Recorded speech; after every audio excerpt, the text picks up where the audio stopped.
It's a very, very weird market, but definitely a depressed market. And so we have absolutely entered a buyer's market. If you're a buyer, you can go negotiate great deals right now. You can get seller to contribute to closing costs. You can get them to pay for a rate buy down so that you can get a good rate. Ask me or your lender about that. There's a bunch of options for you if you're a buyer to enter this market and seek out a really good deal, because the people who are motivated might be very motivated.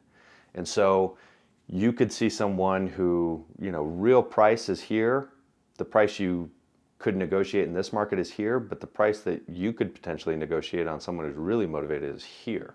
And you come in and get a screaming deal with other incentives and stuff like that that you just won't get in other markets. So if you're a buyer, there's absolutely deals out there. There's always a deal out there. You've just got to be cautious and be working with the right professionals and have good guidance and all that. So we are in a very serious housing crisis. Prices need to adjust or rates need to adjust. But rates are not going to adjust in a meaningful enough way for us to see an impact. And that's absent a serious economic downturn, broadly speaking, and the Federal Reserve coming in with quantitative easing. And so if the Federal Reserve decides to do quantitative easing and print money, you could see rates drop again to 4s and below. Again, that would take a very serious economic downturn for them to consider doing that. What was happening prior was the Fed was the entire secondary market for mortgages. They were buying all the mortgage-backed securities.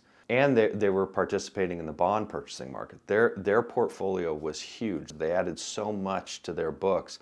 And since 2022, in addition to the increase in interest rate, they also stopped and they started releasing everything. They were selling something like $80 billion in mortgage-backed securities per month. It was a massive amount that they were liquidating off their books. So that now the normal market was what was taking place. Normal investors, rather than the Fed backstopping everything, started being the people who were buying mortgages, mortgage-backed securities, or bonds. And so the open market is looking for a higher yield.